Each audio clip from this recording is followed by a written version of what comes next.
আসসালামু আলাইকুম। আজকে বাসায় বসে বসে কোনো কাজ ছিল না, তাই ভাবলাম নাড়ু বানাই। ফ্রিজে হচ্ছে একটা নারকেল কোরানো ছিল, তো ফ্রিজ থেকে বের করে তারপর ফ্রাই প্যান চুলার মধ্যে দিয়ে তারপর হচ্ছে এই নারকেল কোরানোগুলো দিয়ে দিলাম। দিয়ে দেওয়ার পর ব্যাস, আবার ফ্রিজে ছিল হচ্ছে গুড়। হ্যাঁ, অবশ্যই হচ্ছে আর নাড়ু বানানোর জন্য গুড়টা ইম্পর্ট্যান্ট। মানে গুড়টা দিলে কালার সুন্দর আসে, দেখতেও সুন্দর হয়, আবার ফ্লেভারটাও সুন্দর হয়, খেতেও ভালো লাগে। তো আমি সমপরিমাণে এখানে চিনি অ্যাড করতেছি, মানে দুইটা দিয়ে একসাথে তারপর হচ্ছে নাড়ুটা আজকে বানাবো। ইচ্ছা করলে হচ্ছে পুরোটা গুড় দিয়েও বানানো যায়, আবার হচ্ছে ইচ্ছা করলে পুরোটা চিনি দিয়েও বানানো যায়। বাট আমি হচ্ছে চিনি আর গুড় দুইটা একসাথে দিয়ে তারপর হচ্ছে আজকে নাড়ু বানাবো। তো চিনি আর গুড় দেওয়া হয়ে গেল, আর হচ্ছে এখানে আমার মনে হইতেছিল একটু কম কম হয়ে গেছে, তাই হচ্ছে আমি আবার একটু দিয়ে দিলাম। আবার হচ্ছে মানে গুড়টাই দিলাম যাতে কালারটা একটু সুন্দর আসে এর জন্য। তারপর এখন আর কোনো কাজ নাই, হচ্ছে মিডিয়াম লো হিটে ফ্রাই প্যানটা রেখে ব্যাস এখন খালি নাড়তে হবে। ভালো করে হচ্ছে নেড়ে দিতে হবে, নাড়তে নাড়তে হচ্ছে আস্তে আস্তে হচ্ছে কালারটা চেঞ্জ হবে আর পানি ছাড়বে। যেহেতু চিনি আর হচ্ছে গুড় দেওয়া, দুইটা থেকে হচ্ছে সম পরিমাণ পানি ছাড়বে, পানিটা আস্তে আস্তে টানবে আর হচ্ছে কালারটা চেঞ্জ হতে থাকবে।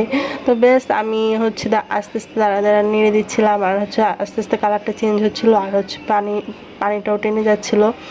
এখানে হচ্ছে আমি অল্প আঁচে হচ্ছে নাড়ুটা বানাচ্ছিলাম, কারণ বেশি আঁচে দিলে যদি পুড়ে যায় মিষ্টি জিনিস ঘ্রাণ ভালো আসবে না, খেতেও ভালো হবে না। এর জন্য অল্প আঁচে বারবার নেড়ে দিচ্ছিলাম। একটু পরপরই হচ্ছে দেখতেছিলাম হচ্ছে নাড়ু কালারটা চেঞ্জ হয়ে আসতেছিল।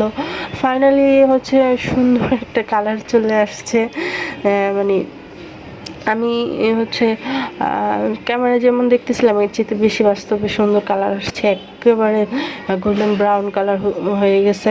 তো এখানে আমি নামিয়ে নিলাম, যেহেতু হয়ে গেছে। আর হচ্ছে কি বলে, মিষ্টির পাকটাও সুন্দরভাবে আসছে, আঠালো আঠালো হয়েছে, আমি হাত দিয়ে ধরে দেখছি।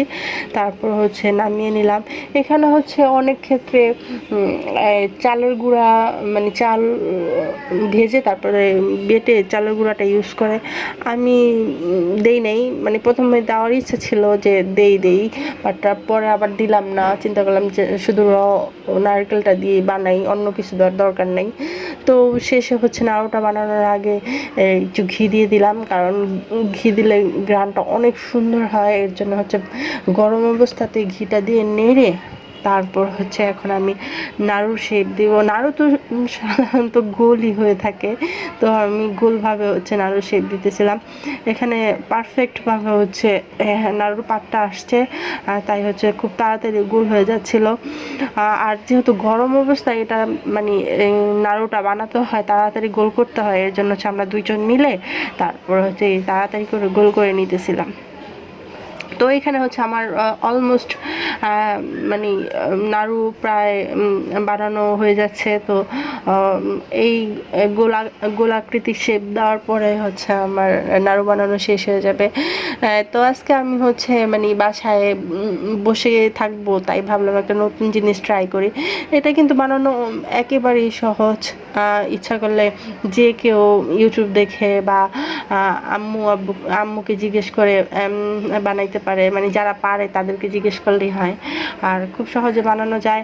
আর যদি হয় পারফেক্ট তাহলে তো মানে কি বলবো, মানে খুশির আর শেষ নাই।